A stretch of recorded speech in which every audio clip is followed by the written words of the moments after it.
So the next thing that we've got queued up here is that as Eli predicted last week, The hits keep coming. Say it.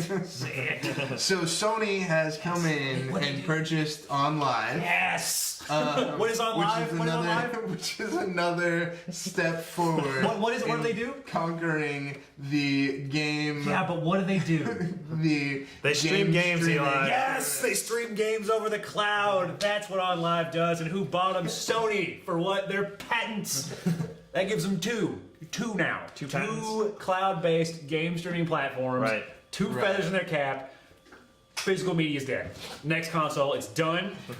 You got me. You're just all about the bold claims. PS5 is all streaming. Dude, it's coming. I'm telling you. Look, I don't want to rehash this. You can watch last week's episode, but just know I'm right and they're wrong. That's the gist of it. We'll see when the future comes. I don't know enough about this to take a stand, so he's wrong. Okay, you're wrong. I'll take fine. One. That's fine. But I'm just saying. right?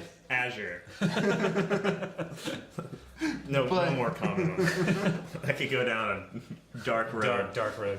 No inside jokes on the podcast. That's right. Okay. Sorry. Yeah, so, okay. But Sony bought them. Sony bought them. What does this mean? I think it means exactly what I said. I think we're going to see Sony try very, very hard to make their next console, and I'm going to air quote it, console, because I don't even know what it's going to look like. Right. I conjecture it could be totally software, but that's just me. They're going to put their next console with a huge cloud-based focus. Perhaps even more so than digital delivery of downloaded games, right? It's going to be like, are you guys twitching right now? Come on. He's twitching. Pay attention to me. I'm listening. Answer the question. So it's going to be like much more focused on, I think, a cheaper, lower power console that can stream games from the cloud, and it will have infinite shelf life because you can just stream. And so I think they would, a smart move would be to focus the hardware towards streaming and punt on low bandwidth situations and just be like, here, this is our next console. Use the PS4. And it's $99. Yeah. And you pay $15 a month to stream all the games. Or they just give you the console. Yeah, or it's free. Yeah. So looking at number one, that they bought those patents, that's really interesting. Yeah. I think OnLive actually used those patents to shut down other game streaming services, if I remember correctly. We can verify. Like that back in the day, they were like, there's some competitors, and they were like, nope, we've invented this. Like some of their patents are really broad. It's like streaming a game over the internet from somewhere to somewhere else. Like Twitch. Yeah. Well, and it's like streaming like the playing of games, right? So it's very specific to that. So that's interesting. The other thing is, with we talked about this last week. I'll make it brief, but with the Xbox One, Microsoft was trying to sort of get past physical media to some degree. In that initially when they first announced it, it was like you buy a disc and you put it in the console and then you never put the disc in again because it just downloads it, and then you own it in the cloud. You can download it wherever you want. You can share the game, whatever. And then you can download games same day, like they're same day launch online and disc. And then their sort of argument was, if you can't sustain the bandwidth, use the 360. That's that was like their argument. It was like, this console is going somewhere. If you can still play all of our or most of our games and have a great time, you just got to use the 360.